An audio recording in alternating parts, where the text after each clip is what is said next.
Aku dijebak pelakor kalau aku meracuni mertuaku, hingga membuat suamiku lakukan ini kepadaku. Setelahnya ku ceraikan ia dan ku buat ia menyesal karena pelakor. Halo Bunda, semoga Bunda semuanya dalam keadaan sehat dan bahagia ya. Sebelum masuk ke ceritanya, jangan lupa like, komen dan subscribe channel ini ya. Selamat menonton. Aku, Dinda, duduk termenung di tepi tempat tidur kamar kami, memandang jam dinding yang sudah menunjukkan pukul 11 malam. Suara detiknya terasa begitu keras di telingaku, seolah menegaskan kesendirianku malam ini. Lagi-lagi, Mas Dwiki belum pulang. Lagi-lagi, alasan, lembur kantor, yang diucapkannya lewat telepon tadi sore terasa hambar. Seperti nasi kemarin yang sudah tak lagi nikmat untuk dimakan. Udara malam terasa pengap, meski jendela kamar sudah kubuka lebar. Kulempar pandang keluar, memandangi jalanan sepi yang hanya sesekali dilalui motor atau mobil lewat. Di sanalah biasanya Mas Dwiki muncul, dengan senyum lebar dan tangan yang melambai jika kebetulan aku sedang menunggu di teras. Tapi belakangan ini, senyumnya sudah berbeda. Ada sesuatu yang mengganjal. Sesuatu yang membuat matanya tak lagi berbinar saat memandangku. Aku menarik napas dalam-dalam, mencoba menenangkan diri. Mungkin dia memang benar-benar sibuk, bisikku dalam hati, mencoba meyakinkan diri sendiri. Tapi naluriku sebagai perempuan terusik. Ada yang tidak beres. Aku bisa merasakannya. Dan kemudian, seperti sudah menjadi rutinitas buruk, teleponku berdering. Dari layar terpampang nama Amanda, dengan foto profilnya yang tersenyum manis. Aku mengerutkan kening. Apalagi yang dia mau? Halo, Amanda? Suaraku datar, berusaha menyembunyikan rasa tidak suka yang semakin menjadi-jadi terhadap perempuan itu. Dinda, kamu di rumah? Aku mau mampir sebentar. Nih, ada kue yang baru kubikin, kebetulan lewat depan rumahmu. Suaranya riang, terlalu riang untuk jam segini. Aku hampir ingin menolak, tapi sebelum sempat menjawab, Amanda sudah melanjutkan. Dwiki juga bilang dia sebentar lagi pulang. Kita bisa makan kue bersama. Dia tahu jadwal suamiku lebih dariku. Dadaku sesak. Tapi aku hanya bisa menjawab singkat. Iya, silakan. Tidak sampai 10 menit kemudian, Amanda sudah berdiri di depan pintu dengan bungkusan kue di tangan dan senyum yang terlalu lebar. Aku memaksakan senyum, mempersilakannya masuk. Dwiki bilang dia telat karena meeting dadakan. Ujarnya sambil meletakkan kue di meja makan, seolah-olah dia adalah nyonya rumah yang sah. Aku mengangguk pelan, mencerna kata-katanya. Meeting dadakan? Tapi tadi di telepon dia bilang lembur menyelesaikan laporan. Kamu sering berkomunikasi dengan Dwiki ya? Tanyaku, berusaha membuat suaraku terdengar biasa saja. Amanda tersenyum, matanya berbinar. Iya dong, kami kan teman lama. Apalagi sekarang proyek kantor kami bersinggungan, jadi sering kontakan. Proyek kantor? Sejak kapan? Aku tidak pernah mendengar hal ini dari suamiku. Sebelum percakapan ini berlanjut, terdengar suara pintu depan terbuka. Mas Dwiki akhirnya pulang. Wajahnya terlihat lelah, tapi begitu melihat Amanda, senyumnya langsung mengembang. Amanda, kamu masih di sini? Tanyanya, seolah terkejut, tapi aku bisa melihat ada kegembiraan di matanya. Aku berdiri di antara mereka, merasa seperti orang ketiga yang tidak diundang dalam percakapan mereka. Ada apa dengan suamiku dan perempuan ini?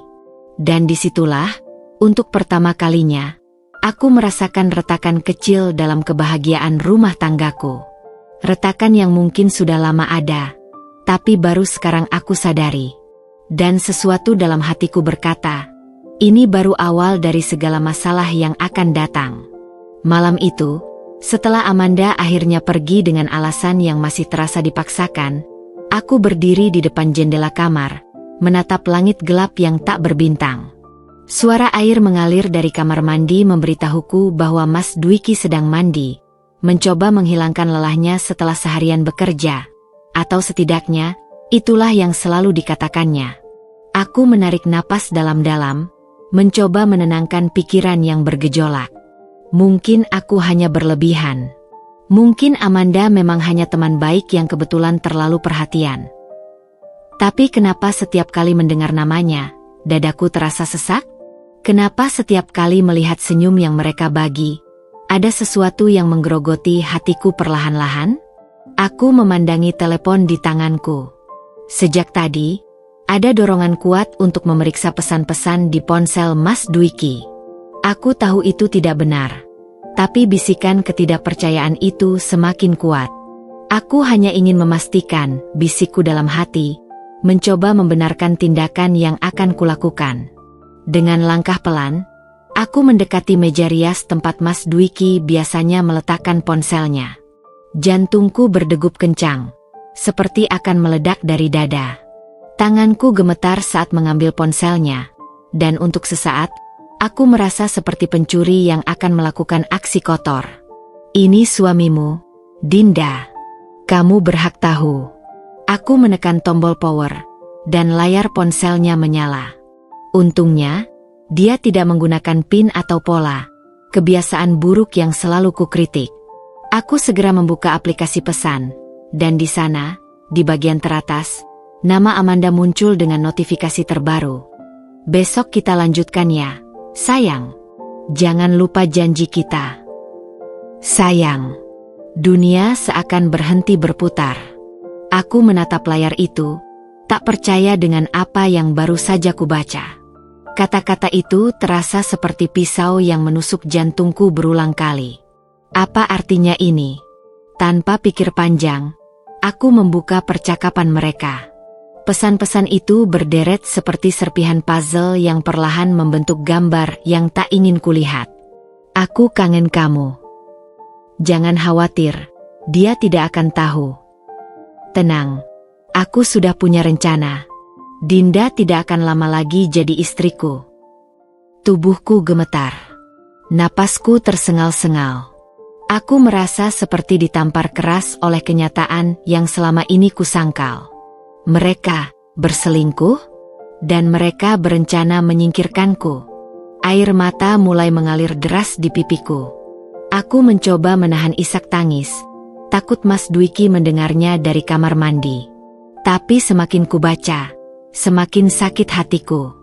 Aku akan membuatnya terlihat seperti dia yang bersalah. Percayalah padaku. Aku tak mengerti apa maksudnya, tapi satu hal yang pasti, Amanda sedang merencanakan sesuatu yang buruk untukku. Dan yang lebih menyakitkan, suamiku, orang yang kupercaya dengan segenap jiwa raga, terlibat dalam rencana itu. Suara air dari kamar mandi berhenti. Aku cepat-cepat meletakkan ponselnya kembali di tempat semula, berusaha menenangkan diri sebelum dia keluar. Tapi bagaimana mungkin aku bisa tenang setelah mengetahui pengkhianatan ini? Ketika Mas Dwiki keluar dari kamar mandi, dia tersenyum padaku. Senyum yang dulu membuatku merasa seperti ratu dunia, sekarang terasa seperti topeng yang menutupi kebohongan. Kamu baik-baik saja, sayang? Tanyanya, menyentuh pundakku. Sentuhannya yang dulu hangat, sekarang terasa seperti sengatan listrik. Aku ingin berteriak, menangis, menanyakan semua pesan itu. Tapi aku diam. Karena untuk pertama kalinya dalam hidupku, aku menyadari bahwa diam adalah senjata terkuat saat ini. Aku baik-baik saja, jawabku, memaksakan senyum.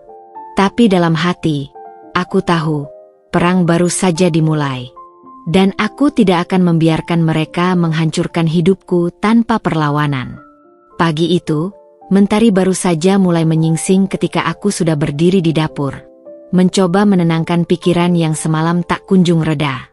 Tangan-tanganku masih gemetar saat menuangkan air panas ke dalam cangkir keramik bergambar bunga kesukaan Bu Isti, ibu mertuaku. Kopi tubruk panas, sedikit gula, tak terlalu kental. Aku hafal betul selera ibu mertuaku yang sederhana ini. Biasanya, ritual pagi ini memberiku ketenangan. Tapi pagi ini, setiap gerakanku terasa berat bagai diganjal batu. Pikiran masih melayang pada pesan-pesan di telepon Mas Dwiki semalam. Kata-kata Amanda itu terus bergema di kepalaku. Aku akan membuatnya terlihat seperti dia yang bersalah. Apa maksudnya? Bagaimana cara dia akan melakukannya? Aku terlalu larut dalam pikiran sehingga tak menyadari bahwa tanganku tergores pisau saat mengupas buah untuk sarapan. Darah menetes pelan, tapi aku bahkan tak merasakan sakitnya. Wah, Dinda sudah bangun pagi sekali. Suara Bu Isti yang lembut menyadarkanku. Beliau berdiri di ambang pintu dapur dengan senyumnya yang khas, mata yang selalu berbinar penuh kasih sayang. Aku segera menyembunyikan tangan yang terluka. Iya, Bu. Saya buatkan kopi spesial untuk Ibu hari ini, kataku sambil menyerahkan cangkir yang masih mengepulkan asap harum. Bu Isti menerimanya dengan kedua tangan, seperti menerima hadiah berharga. Kamu baik sekali, Nak. Tidak seperti anak menantu zaman sekarang. Beliau menyeruput perlahan, matanya berbinar. Enak sekali, seperti biasa. Senyumnya tulus itu membuat dadaku sesak. Di tengah semua kebohongan dan pengkhianatan di rumah ini, Bu Isti tetap menjadi sosok yang polos dan penuh cinta. Aku sedang akan mengatakan sesuatu ketika tiba-tiba, kelak, cangkir jatuh dari tangan Bu Isti, pecah berkeping-keping di lantai keramik. Ibu? Aku berteriak, melihat wajah beliau yang tiba-tiba memucat. Bu Isti memegangi perutnya, tubuhnya mulai limbung. Dinda, aku tidak enak. Aku menangkap tubuhnya yang mulai terjatuh. Kulitnya terasa dingin dan berkeringat dingin. Bu Isti. Bu Isti. Tiba-tiba, langkah kaki cepat terdengar dari belakangku. Apa yang terjadi? Suara Amanda yang tiba-tiba muncul membuatku terkejut. Aku tak mengerti dari mana dia muncul. Pagi-pagi sekali dia sudah ada di rumah kami? Amanda, tolong. Ibu tiba-tiba sakit. Tapi yang dilakukan Amanda berikutnya membuat darahku membeku. Dia tidak membantu. Tidak juga panik. Dia malah mengambil cangkir pecah itu, memeriksa sisa kopi di dasar cangkir dengan ekspresi aneh. Seperti seseorang yang sedang memastikan sesuatu. Lalu dengan suara lantang yang sengaja dibuat dramatis, dia berteriak, "Dinda, apa yang kau berikan pada ibunda?" Suaranya menggema di seluruh rumah. Aku melihat Mas Dwiki datang berlari dari kamar. Wajahnya penuh kepanikan. Ada apa? Ibu kenapa? Amanda segera menyambar. Aku lihat Dinda memberikan kopi ke Bu Isti. Lalu tiba-tiba ibu sakit. Lihat ini. Dia mengacungkan cangkir pecah itu. Ada sesuatu yang tidak beres dengan kopi ini. Aku terpaku. Tidak mungkin. Aku hanya membuat kopi seperti biasa. Tak ada yang kucampurkan. Tapi Bu Isti semakin parah keadaannya. Dia mulai muntah-muntah, napasnya tersengal. Kita harus bawa ibu ke rumah sakit, teriakku. Tapi Mas Dwiki malah menatapku dengan pandangan yang tak pernah kulihat sebelumnya. Pandangan penuh kebencian dan ketidakpercayaan. Dinda, suaranya rendah, menggetarkan. Apa yang kau lakukan pada ibuku? Aku tergagap. Aku tidak, itu hanya kopi biasa. Amanda dengan gesit sudah menelepon ambulans, sambil sesekali melirikku dengan senyum tipis yang hanya aku yang melihat. Senyum kemenangan. Di tengah kekacauan itu, sementara Bu Isti terbaring lemah, sementara Mas Dwiki memandangku seperti aku adalah monster, sementara Amanda beraksi seperti pahlawan, aku baru menyadari sesuatu yang mengerikan. Ini yang dia maksud dengan membuatku terlihat bersalah. Dan aku baru saja terjebak dalam permainannya. Suara sirine ambulans yang meraung-raung seakan menyayat-nyayat udara pagi yang semestinya damai itu. Aku berdiri kaku di teras rumah, memperhatikan para medis yang dengan sigap mengangkat Bu Isti yang sudah tak sadarkan diri ke dalam mobil ambulans. Setiap detik terasa seperti adegan dalam film yang diputar dalam gerak lambat. Wajah pucat Bu Isti, tangan yang tergolek lemas, dan helaan napasnya yang tersengal-sengal membuat dadaku sesak oleh rasa bersalah yang meskipun aku tahu tak seharusnya kurasakan. "Kamu tunggu di rumah," geram Mas Dwiki tiba-tiba. Suaranya parau oleh emosi yang meluap. Matanya yang biasanya teduh kini memancarkan amarah yang begitu asing bagiku. "Aku tidak ingin kamu dekat-dekat ibu sekarang." Aku tercekat, seperti ditampar. "Mas, aku bersumpah, aku tidak." "Diam!" bentaknya begitu keras sampai para tetangga yang berkerumun mulai melirik penuh curiga. "Kita akan bicara nanti. Sekarang yang penting ibu." Dia berlari menuju ambulans tanpa memberikan kesempatan padaku untuk menjelaskan. Amanda, yang tadi berdiri di sampingku dengan ekspresi palsu penuh keprihatinan, segera menyusul Mas Dwiki. Sebelum masuk ke mobil ambulans, dia menoleh padaku, dan untuk sepersekian detik yang hanya bisa kulihat, senyum tipis penuh kemenangan mengembang di bibirnya sebelum berubah cepat menjadi wajah cemas yang sempurna. Pintu ambulans tertutup dengan keras. Mereka pergi, meninggalkanku sendirian di teras rumah yang tiba-tiba terasa begitu besar dan kosong. Kaki-kakiku lunglai. Aku merosot ke lantai teras, tak peduli dengan tatapan tetangga yang penuh tanya. Tanganku gemetar memegangi tepi lantai keramik yang dingin. Ini tidak terjadi. Ini mimpi buruk, tapi pecahan cangkir kopi yang masih berserakan di lantai dapur adalah bukti nyata bahwa ini semua benar-benar terjadi. Dengan sisa tenaga, aku merangkak ke dapur. Aku harus memastikan. Aku mengumpulkan pecahan cangkir itu satu persatu, memeriksa sisa cairan yang masih menempel. Kuhirup aromanya, kopi biasa. Kubawa ke hidungku lebih dekat, tidak ada bau aneh. Lalu kenapa Bu Isti bisa? Tiba-tiba, mataku menangkap sesuatu di bawah meja dapur. Sebuah bungkus kecil berwarna putih, sebagian tersembunyi di balik tempat sampah.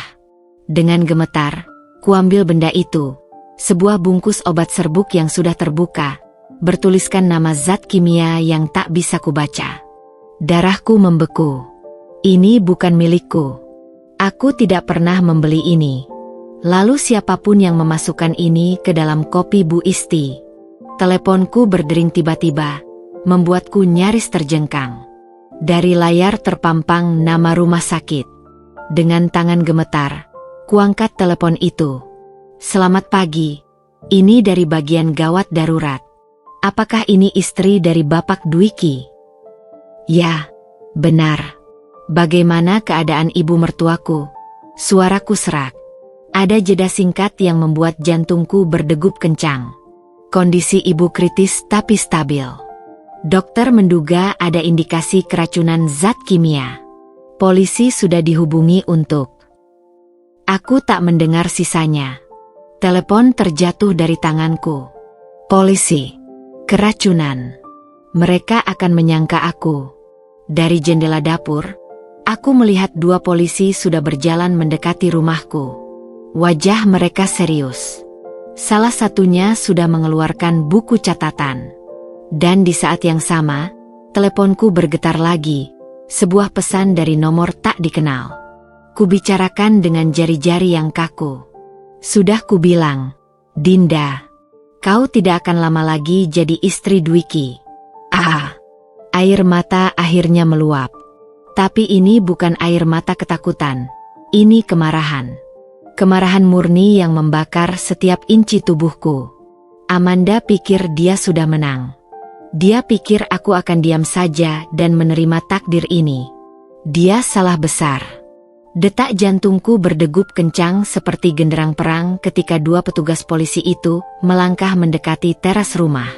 Sinar matahari pagi yang seharusnya hangat terasa menusuk-nusuk kulitku, seolah ikut bersekongkol mempertontonkan kejatuhanku. Aku masih berlutut di lantai dapur, tangan erat menggenggam bungkus obat misterius itu, senjataku satu-satunya dalam pertempuran tak seimbang ini. "Bu Dinda," suara salah satu polisi mengagetkanku. "Bisa kami bicara sebentar?" Dengan gemetar, ku berdiri dan menyambar handuk dapur untuk mengusap air mata yang tak henti mengalir. Kulihat bayanganku di kaca jendela. Wajah pucat, mata bengkak, rambut acak-acakan. Aku tak mengenali perempuan dalam pantulan itu. "Silakan masuk, Pak," kataku dengan suara yang lebih tegar dari yang kuduga. Mereka duduk di kursi ruang tamu yang masih berantakan dari kejadian tadi. Aku memperhatikan cara mereka mengamati sekeliling ruangan. Mata mereka berhenti pada pecahan cangkir kopi yang masih berserakan di lantai dapur. Salah satu polisi, yang lebih muda, langsung mencatat sesuatu di buku kecilnya. "Kami mendapat laporan tentang kasus keracunan." Polisi yang lebih tua mulai. "Bisa Ibu ceritakan apa yang terjadi pagi ini?" Aku menarik napas dalam-dalam. "Saya membuatkan kopi untuk ibu mertua saya seperti biasa. Tiba-tiba beliau sakit setelah meminumnya. Tapi saya tidak." "Apakah ibu yang menyiapkan kopi itu sendiri?" potongnya. "Ya, tapi ada orang lain di dapur saat itu." "Tidak, tapi apakah ibu punya masalah dengan ibu mertua?" Pertanyaan itu seperti tamparan. "Tidak. Saya sangat menyayangi Bu Isti. Dia seperti ibu kandung saya sendiri." Polisi muda itu bertukar pandang dengan rekannya. Aku tahu bagaimana ini terlihat. Seperti klise dari drama-drama kriminal di televisi. Istri yang konflik dengan mertua, lalu tiba-tiba terjadi kecelakaan.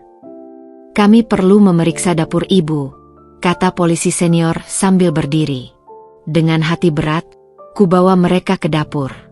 Mereka mengambil sampel sisa kopi, memotret pecahan cangkir, dan, yang membuat jantungku berhenti, mereka menemukan bungkus obat lain di balik lemari es.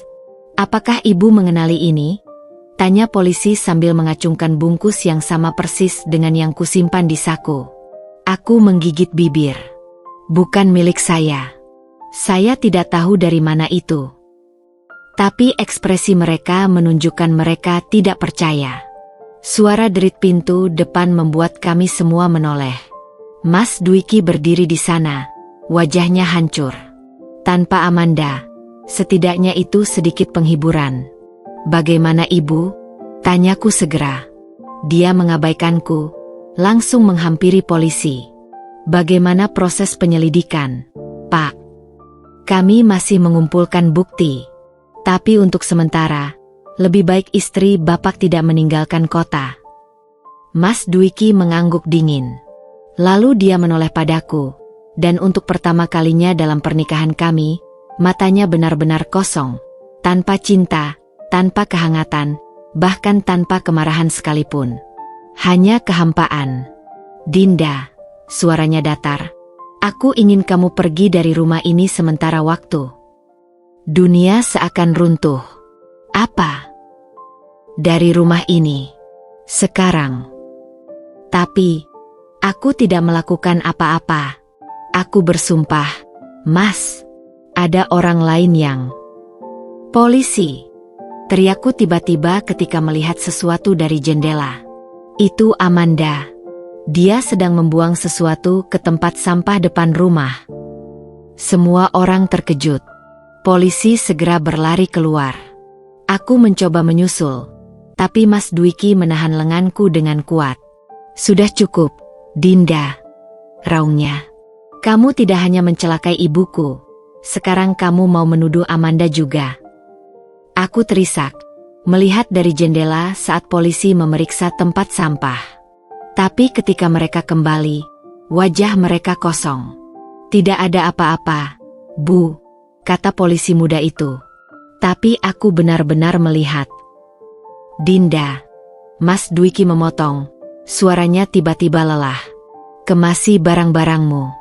Aku akan mengantarmu ke rumah orang tuamu. Ini untuk sementara waktu saja, sampai semuanya jelas."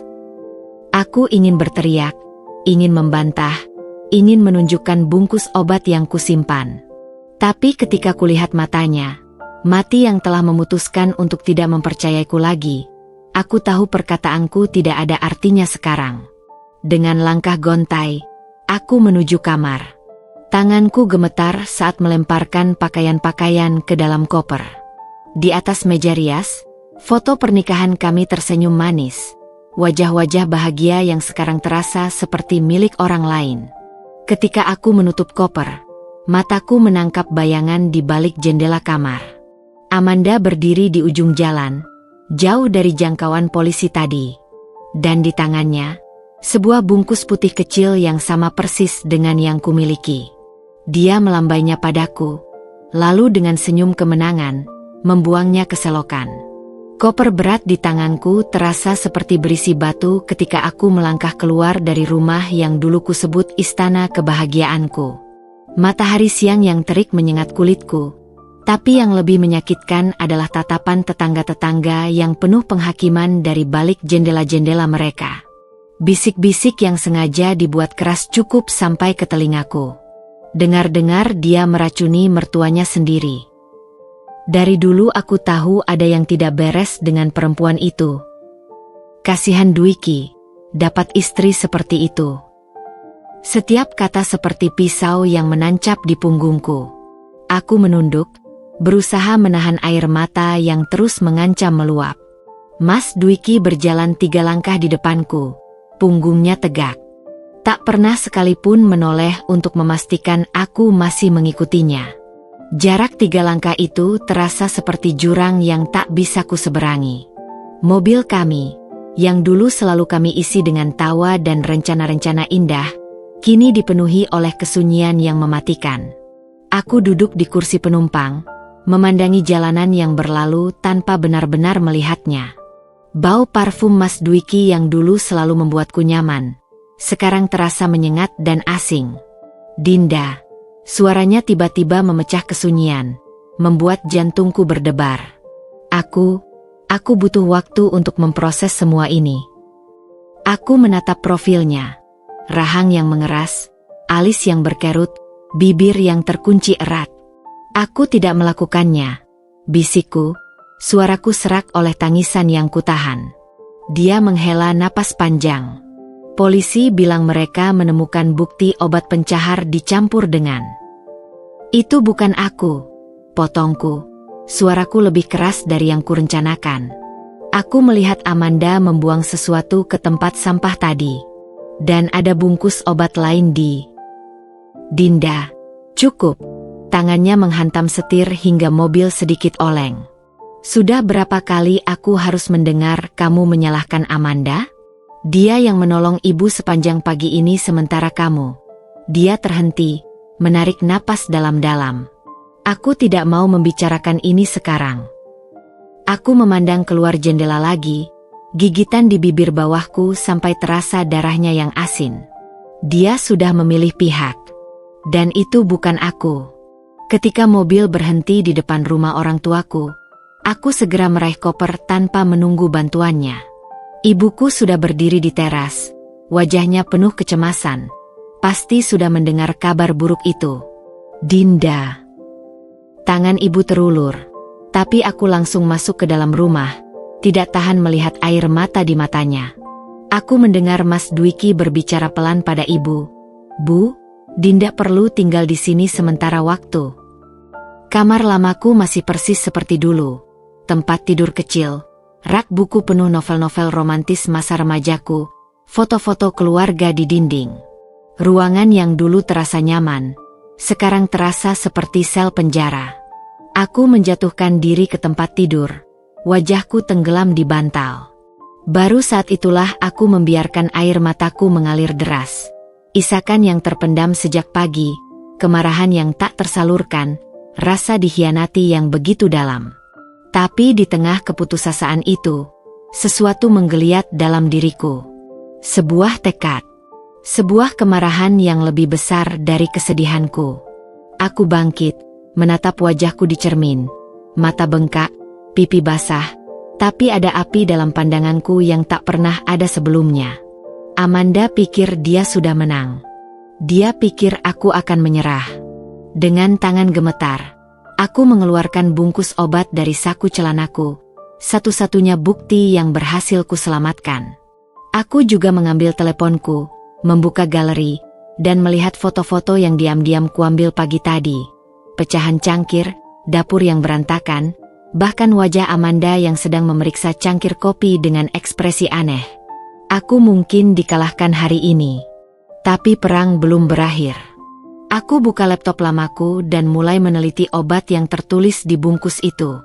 Goresan kecil di tanganku tadi pagi. Luka pisau saat mengupas buah. Tiba-tiba terasa perih lagi. Jika aku bisa membuktikan obat ini yang menyebabkan Bu Isti sakit. Jika aku bisa melacak dari mana Amanda mendapatkannya. Pintu kamarku diketuk pelan. Dinda? Mau makan siang? Suara ibuku lembut. Aku tidak lapar, Bu. Jawabku sambil terus mengetik. Tapi ibu tetap masuk, membawa nampan berisi makanan kesukaanku. Matanya merah, tapi dia tersenyum. Aku percaya padamu, Nak. 4 kata sederhana itu membuat dadaku sesak. Aku mengangguk, tidak percaya diri untuk berbicara karena takut akan menangis lagi. Ketika ibu pergi, aku melihat pesan masuk di teleponku. Dari Siti, pembantu kami. Bu Dinda, tadi Amanda pulang ke rumah Bapak. Dia bawa koper. Aku dengar dia bilang mau jaga rumah selama Bu Dinda pergi. Jari-jariku mengepal erat. Amanda tidak hanya menjebakku. Dia sekarang mengambil alih rumahku, hidupku, suamiku. Tapi dia lupa satu hal. Seorang perempuan yang terpojok adalah makhluk paling berbahaya. Dan aku baru saja mulai berjuang. Malam itu, kamar kecilku yang dulu penuh kenangan masa kecil berubah menjadi pusat operasi rahasia. Laptop kuno yang lambat terbuka dengan berbagai tab browser.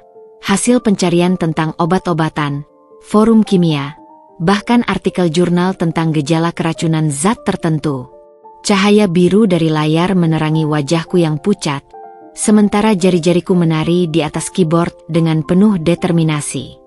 Natrium sulfat, pencahar kuat, gejala, mual, muntah, kram perut, dehidrasi parah. Aku membandingkan deskripsi itu dengan kondisi Bu Isti pagi tadi. Cocok sempurna. Tapi ini bukan obat yang bisa dibeli bebas. Hanya apotek tertentu yang menjualnya, dan harus dengan resep dokter. Teleponku bergetar. Pesan dari Siti lagi. Bu, tadi Amanda terima telepon dari seseorang namanya Dr. Arif. Dia bilang, resepnya sudah diatur. Dadaku berdebar kencang. Resep? Diatur? Ini semakin jelas. Amanda tidak hanya mencampurkan obat ke kopi Bu Isti. Dia bahkan memalsukan resep dokter untuk mendapatkannya. Aku segera membuka aplikasi Maps, menandai semua apotek dalam radius 5 km dari rumah kami. Harus ada bukti transaksi di salah satunya. Tiba-tiba, notifikasi media sosial muncul di layar laptop. Sebuah unggahan baru Amanda di Instagram. Foto dirinya di rumah kami, tersenyum manis di depan meja makan yang dulu selalu kusiapkan untuk keluarga. Keterangannya membuat darahku mendidih. Sometimes life gives you lemons. Sometimes it gives you a whole new beginning. Grateful for this warm home and the people in it. Orang-orang sudah berkomentar dengan ucapan selamat. Seolah-olah dia sudah memenangkan sesuatu. Beberapa bahkan bertanya apakah dia dan Mas Dwiki sedang menjalin hubungan. Dan yang paling menyakitkan, ada satu like dari akun Mas Dwiki di bawah postingan itu. Air mata kembali menggenang. Tapi kali ini aku cepat mengusapnya. Tidak ada waktu untuk lemah. Aku mengambil bungkus obat dari laci, memeriksanya lebih teliti di bawah lampu meja. Di sudut kecilnya, hampir tak terbaca, ada stempel apotek, apotek sehat, Jalan Melati nomor 45. Ketemu, bisikku sendiri. Tanpa pikir panjang, kuambil jaket dan hendak keluar. Tapi pintu kamarku terbuka. Ayah berdiri di sana dengan wajah khawatir. Dinda, sudah larut. Kamu mau kemana? Ayah, aku harus pergi. Ini penting, kataku sambil mencoba melewatinya. Tapi ayah memegang bahuku kuat-kuat. Tidak. Aku lihat kamu dari tadi, terobsesi dengan laptop, wajahmu pucat. Kamu butuh istirahat. Ayah tidak mengerti. Amanda meracuni Bu Isti dan menjebakku. Sekarang dia ada di rumahku, dengan suamiku. Aku harus. Dinda, suara ayah memecah histeriaku. Dengarkan ayah. Kamu tidak bisa gegabah. Jika ini benar, kita harus hadapi dengan kepala dingin dan bukti yang tak terbantahkan. Dia benar. Aku menarik napas dalam-dalam. Ayah punya teman di kepolisian. Besok kita temui dia. Bawa semua bukti yang kamu punya. Tapi sekarang, tidur. Aku mengangguk lelah. Tapi ketika ayah pergi, aku kembali ke laptop. Satu hal lagi yang harus kuperiksa. Rekaman CCTV rumah. Sebelum diusir, aku sempat mengunduh aplikasi pengawas rumah di teleponku. Dengan jari gemetar, kubuka aplikasi itu, dan berhasil. Aku masih bisa mengakses kamera depan rumah. Apa yang kulihat membuat nafasku tersangkut. Jam 1.15 dini hari. Amanda, dengan piyama seksi, membuka pintu depan untuk Mas Dwiki yang baru pulang. Mereka berpelukan panjang. Dan sebelum masuk, Amanda menoleh langsung ke kamera, seolah tahu aku sedang menonton, dan mengirimkan ciuman penuh kemenangan. Layar laptop berkunang-kunang. Perutku mual. Tapi di tengah rasa sakit yang menusuk itu, sebuah tekad baru lahir. Besok, aku akan mulai membongkar kebohongan Amanda satu persatu. Dan aku akan membuatnya menyesal pernah mengenaliku. Pagi itu, mentari belum sepenuhnya bangkit ketika aku sudah duduk di kursi penumpang mobil ayah, menatap jalanan sepi yang mulai ramai oleh aktivitas pagi.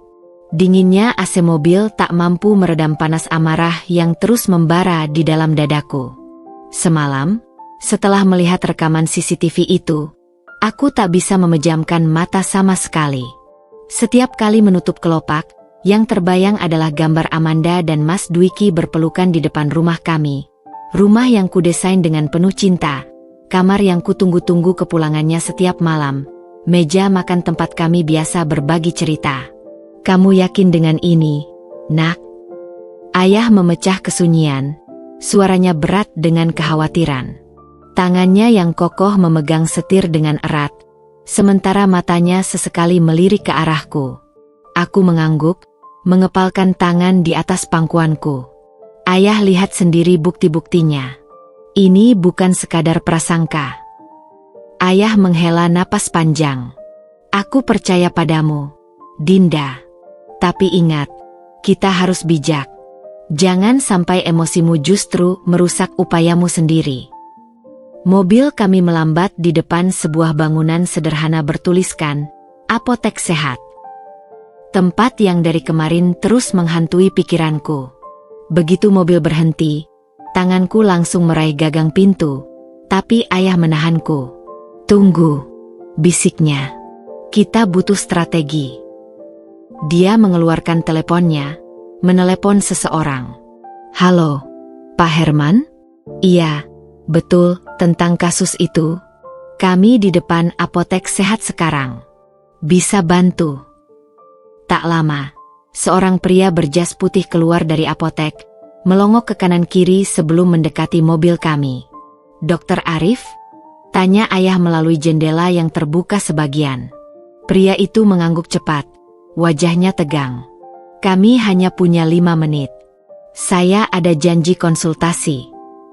Dadaku berdegup kencang. Ini dia orang yang disebut Siti dalam pesannya. Dokter yang memalsukan resep untuk Amanda. Ayah dengan cepat memperkenalkanku dan menjelaskan situasinya. Wajah Dokter Arif semakin pucat. Saya tidak tahu itu untuk kejahatan, bisiknya gemetar. Amanda bilang itu untuk penelitian suaminya yang apoteker. Dia tunjukkan surat tugas dan segala macam. Apakah Anda masih menyimpan salinan resepnya? Tanyaku, berusaha menahan getar di suaraku. Dokter Arif menggeleng. Tapi sistem komputer apotek pasti punya rekaman. Setiap resep elektronik punya nomor identifikasi. Apakah Anda bersedia menjadi saksi? Tanya ayah tegas. Wajah dokter itu berkerut ketakutan. Saya tidak bisa.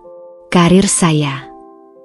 Karir Anda akan lebih hancur jika terbukti memalsukan resep, sergah ayah dengan suara rendah tapi penuh wibawa. Dokter itu tertegun, lalu mengangguk pelan. Saya butuh waktu. Beri saya 24 jam. Sebelum sempat merespons, dia sudah berbalik dan bergegas masuk kembali ke apotek. Kami pun pergi, dan ayah mengemudi ke kantor polisi tempat temannya bekerja. Sepanjang perjalanan, pikiranku dipenuhi oleh berbagai skenario. Jika Dr. Arif bersedia bersaksi, ini bisa menjadi titik balik. Tapi bisakah kami benar-benar mempercayainya? Di kantor polisi, kami bertemu dengan Komisaris Handoko, teman lama ayah yang sekarang mengepalai unit narkotika. Setelah mendengar ceritaku dan melihat bukti-bukti yang kukumpulkan, wajahnya menjadi serius. Ini kasus yang rumit, ujarnya sambil membolak-balik bungkus obat yang kubawa. Tanpa pengakuan dokter dan bukti kuat bahwa Amanda yang menaruh obat itu, akan sulit membuktikan tuduhanmu. Tapi ada rekaman CCTV. CCTV hanya menunjukkan dia ada di rumah, bukan sedang meracuni, potongnya. Kamu butuh saksi yang melihatnya mencampurkan obat, atau pengakuan darinya sendiri. Aku terdiam, merasa seperti ditampar kenyataan. Semua usaha ini mungkin tidak cukup. Tapi kemudian, teleponku bergetar. Pesan dari nomor tak dikenal. Aku tahu apa yang Amanda lakukan. Aku bisa membantu. Taman Kota, jam 4 sore. Datang sendirian. Aku menunjukkan pesan itu kepada ayah dan Komisaris Handoko. Ini bisa jadi jebakan, kata ayah segera. Komisaris menggaruk dagunya. Atau kesempatan emas. Kita bisa mengatur pengawasan. Mereka mulai berdiskusi tentang protokol keamanan, tapi pikiranku melayang. Siapa yang mengirim pesan ini? Pembantu? Tetangga? Atau seseorang dari lingkaran Amanda sendiri yang berbalik melawannya? Di tengah pertimbangan itu, teleponku berdering lagi, kali ini dari Siti. Bu Dinda, suaranya berbisik lewat telepon. Amanda baru saja terima telepon panik. Aku dengar dia bilang, jangan khawatir, aku akan urus Dr. Arif. Lalu dia buru-buru keluar. Darahku berdesir. Amanda tahu kami sedang menyelidikinya. Dan sekarang dia akan membersihkan jejaknya. Kita harus cepat, kataku pada ayah dan komisaris. Sebelum semua bukti hilang. Komisaris Handoko segera mengambil teleponnya. Aku akan mengirim tim ke apotek dan mengawasi Amanda. Kamu, tatapnya padaku, tetap pada rencana bertemu kontak misterius ini. Tapi dengan pengawasan ketat. Aku mengangguk, sementara jantungku berdebar kencang. Permainan kucing-kucingan ini semakin berbahaya. Tapi aku tidak akan mundur. Jam 3.45 sore, aku duduk di bangku taman kota yang tersembunyi di balik rimbun pepohonan. Tangan menggenggam erat telepon yang terus kuperiksa setiap beberapa detik. Udara lembab musim penghujan menempel di kulit, membuat baju katun tipis yang kukenakan merekat tidak nyaman di tubuh. Ayah dan dua polisi berseragam sipil berjaga sekitar 50 meter dariku, tersamar sebagai pengunjung taman biasa. Satu berpura-pura membaca koran, yang lain seolah asyik mengobrol di telepon. Setiap helaan napas terasa berat. Siapapun yang mengirim pesan misterius itu bisa saja menjebakku. Tapi risiko ini harus kuambil. Tiba-tiba, teleponku bergetar. Putar kiri. Ada gazebo di belakang pohon beringin. Aku tunggu di sana. Jantungku berdegup kencang. Dengan isyarat halus pada ayah, aku berjalan menyusuri jalan setapak yang dipenuhi kerikil, melewati kolam kecil tempat anak-anak sedang memberi makan ikan. Gazebo yang dimaksud terlihat sepi. Separuh tersembunyi bayangan pohon beringin besar yang daunnya bergemerisik ditiup angin. Sosok perempuan duduk membelakang, mengenakan kerudung lebar yang menutupi rambutnya. Ketika aku mendekat, dia perlahan menoleh, dan aku nyaris tersedak. Siti. Pembantu rumah tangga kami itu terlihat sangat berbeda. Tanpa seragam kebesaran, matanya bengkak seperti habis menangis berjam-jam. Tangannya gemetar memegang segelas teh yang sudah dingin. "Maafkan saya, Bu," bisiknya, suaranya parau. Saya tidak bisa diam saja setelah melihat apa yang Amanda lakukan pada keluarga kita. Aku segera duduk di hadapannya, memastikan tubuhku menghalangi pandangan orang lain dari kami.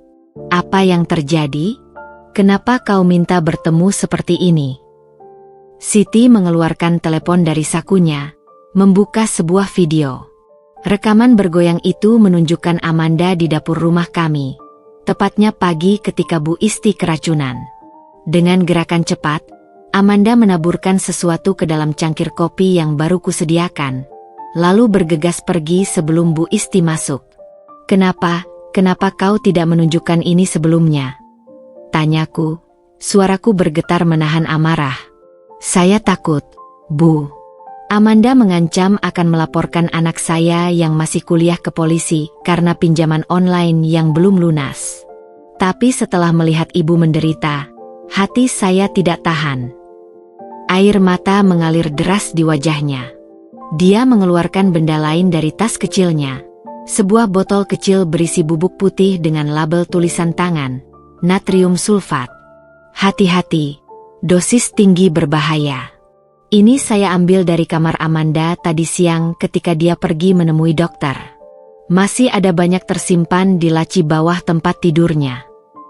Tanganku gemetar mengambil botol itu. Ini bukti nyata yang selama ini kucari. "Ada satu hal lagi, Bu." Siti membuka album foto di teleponnya, menunjukkan serangkaian screenshot percakapan Amanda dengan seseorang bernama Rudy. "Amanda besok rencananya jalan. Pastikan Dokter Arif tidak bocor. Rudy dia tidak akan berani. Aku sudah kirim orang untuk ingatkan. Amanda bagus. Kalau Dinda sudah di penjara, kita bisa tenang nikmati uang Dwiki. Dunia seolah berputar. Ini lebih buruk dari yang kuduga. Amanda tidak hanya ingin merebut suamiku, tapi juga menghancurkanku secara finansial. Siti, kau harus bersembunyi. Amanda tidak akan segan menyakitimu jika tahu kau membocorkan ini." Dia mengangguk ketakutan. "Saya sudah mengirim anak saya ke rumah saudara di kampung. Tapi Bu Dinda..." Matanya penuh ketakutan. "Amanda punya koneksi preman. Dia tidak bekerja sendirian." Sebelum sempat merespons, telepon Siti bergetar. Wajahnya langsung pucat. "Dia telepon saya," bisiknya ketakutan. "Angkat. Bicaralah biasa saja," desakku. Dengan tangan gemetar, Siti mengangkat telepon.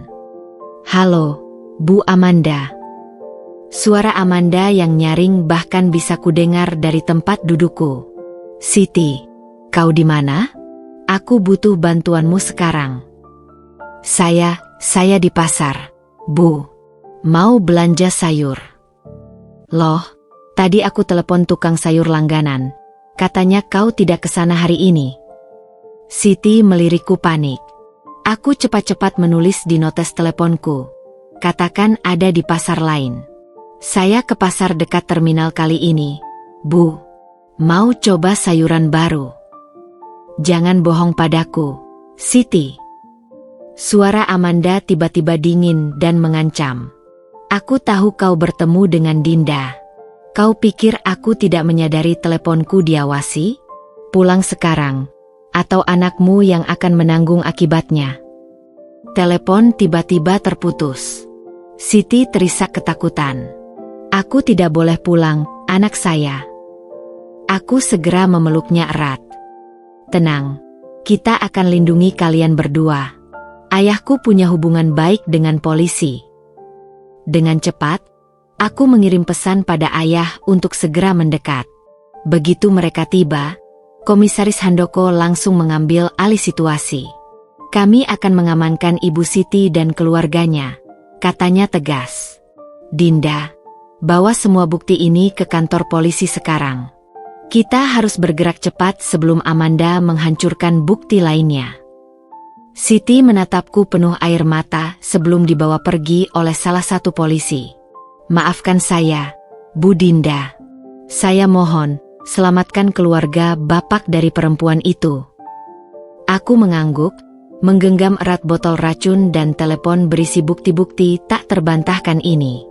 Amanda mungkin pikir dia sudah menang. Tapi pertarungan sesungguhnya baru saja dimulai. Malam itu, kantor polisi terasa seperti set film drama kriminal. Lampu neon yang terlalu terang membuat bayang-bayang di dinding tampak tajam dan menyeramkan. Aku duduk di ruang interogasi kecil bersama ayah dan Komisaris Handoko, sementara di atas meja, semua bukti yang berhasil kami kumpulkan terpajang rapi. Botol racun dari kamar Amanda, rekaman video dari Siti, screenshot percakapan kotor Amanda dengan kaki tangannya, bahkan laporan awal dari apotek sehat yang mengonfirmasi resep palsu. Komisaris Handoko menghela napas panjang sambil memandangi dokumen-dokumen itu. Ini cukup untuk menahan Amanda, katanya, menggeser laporan ke arahku. Tapi kita harus bergerak cepat sebelum dia kabur atau menghancurkan bukti lain. Ayah mengangguk, wajahnya tegang. Bagaimana dengan perlindungan untuk Siti dan keluarganya? Sudah diatur. Mereka aman di tempat rahasia. Aku menatap botol racun itu, jemariku menari-nari di atas meja kayu yang dingin. Apa yang harus kita lakukan sekarang? Tanyaku, berusaha menahan getar di suaraku. Komisaris mengetuk-ngetuk meja dengan pensilnya. Kita buat jebakan. Amanda tidak tahu kita sudah dapatkan bukti ini. Kita bisa pancing dia melakukan kesalahan. Rencananya sederhana tapi berisiko. Aku akan mengirim pesan pada Amanda, berpura-pura menyerah dan meminta berdamai. Sementara itu, polisi akan mengawasi setiap gerak-geriknya. Dengan tangan gemetar, kuambil teleponku dan mengetik. Aku lelah melawan. Aku ingin bicara berdua saja. Besok di kafe dekat rumah, jam 10 pagi. Tidak ada polisi, tidak ada yang lain. Hanya kita. Aku menatap pesan itu lama sebelum akhirnya mengirimkannya. Jantungku berdegup kencang membayangkan reaksi Amanda. Tak sampai 5 menit, balasannya datang. Akhirnya kamu sadar juga. Baik, aku akan datang. Tapi ingat, bohong sedikit saja. Dan semua bukti, racunmu, akan kuberikan ke polisi. Aku nyaris tersedak melihat ancaman terang-terangan itu. Bahkan sekarang, dia masih berusaha memutarbalikkan fakta. Komisaris Handoko tersenyum sinis. Dia terjebak dalam dramanya sendiri. Besok kita akan mengakhiri ini. Pagi berikutnya, kafe Rinjani terasa seperti panggung sandiwara. Aku duduk di meja paling pojok, tangan menggenggam erat cangkir kopi yang sudah dingin.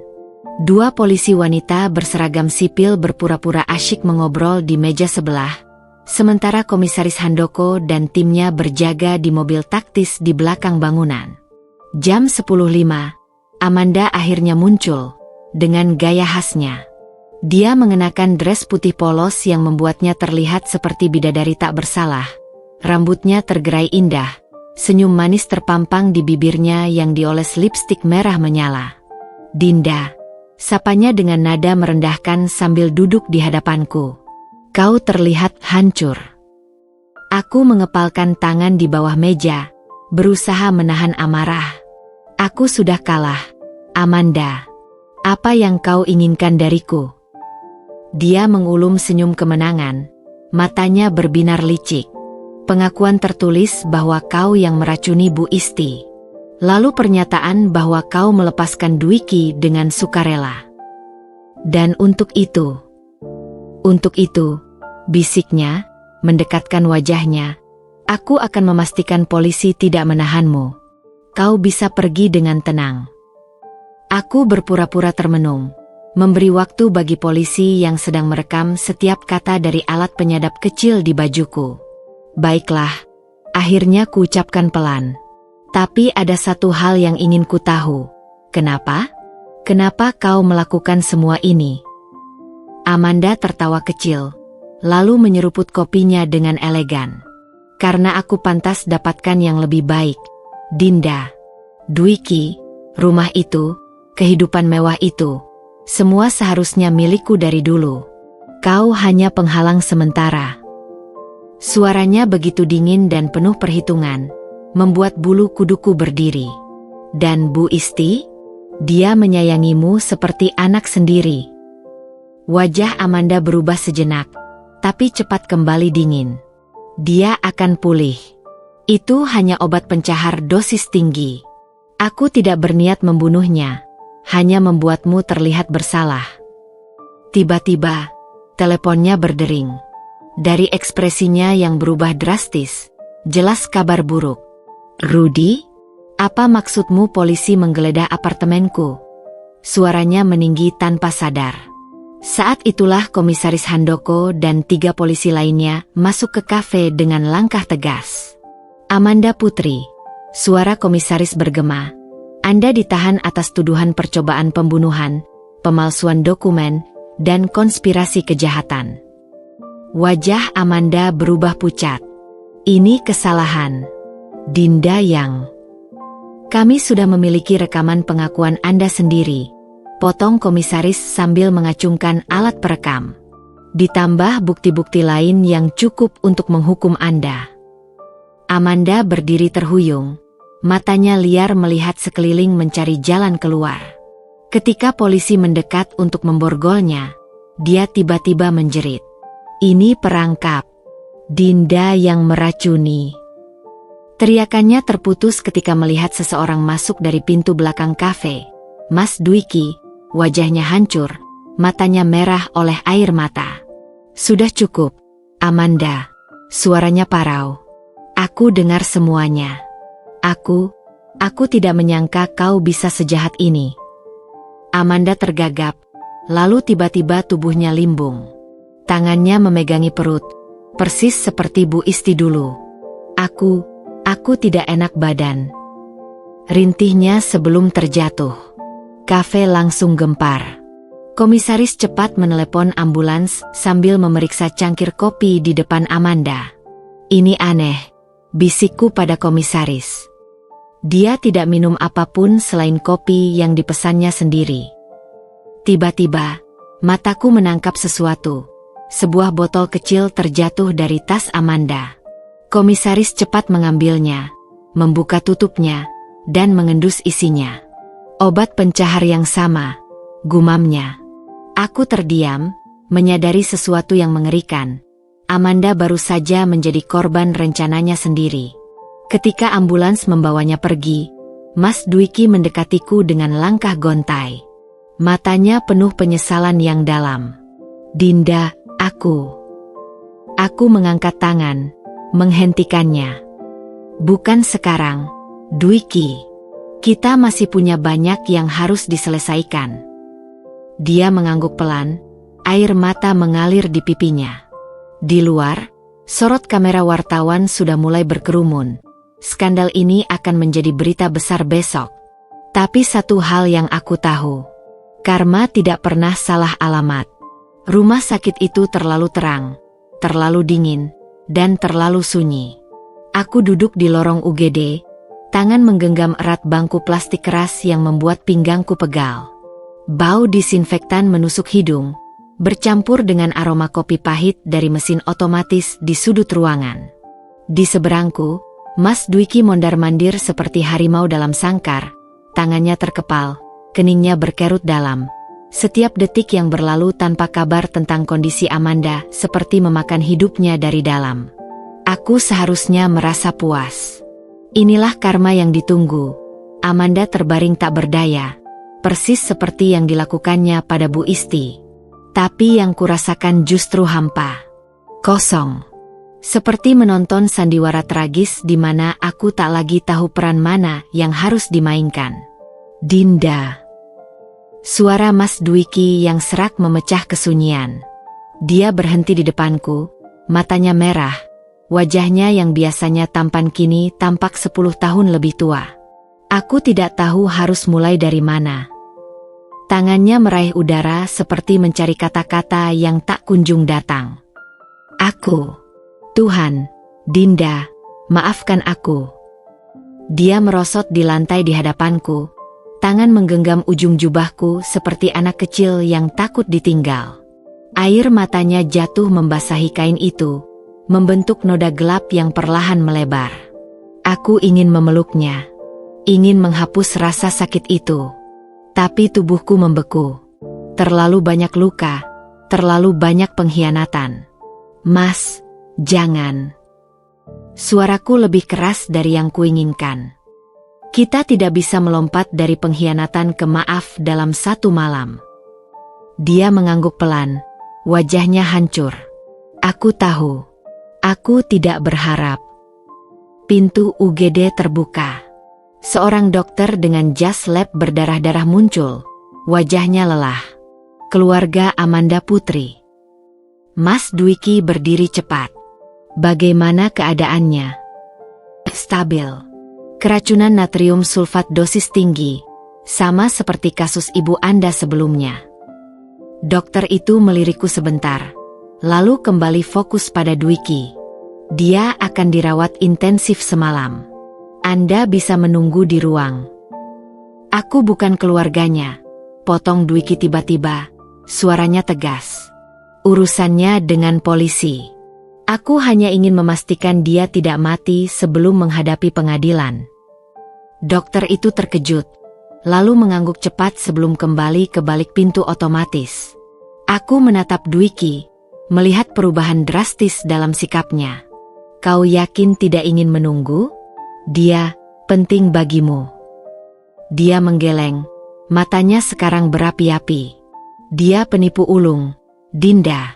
Selama ini, setiap kata, setiap senyum, setiap pelukan, semua sandiwara. Aku bodoh yang tidak melihatnya. Angin malam menerpa wajahku ketika kami keluar dari rumah sakit. Dwiki membuka pintu mobilnya untukku. Gestur kecil yang dulu selalu dilakukannya, tapi sudah lama hilang. Mau kuantar kemana? Tanyanya pelan. Aku berpikir sejenak. Rumah orang tuaku. Dia mengangguk, wajahnya jatuh meski berusaha menyembunyikannya.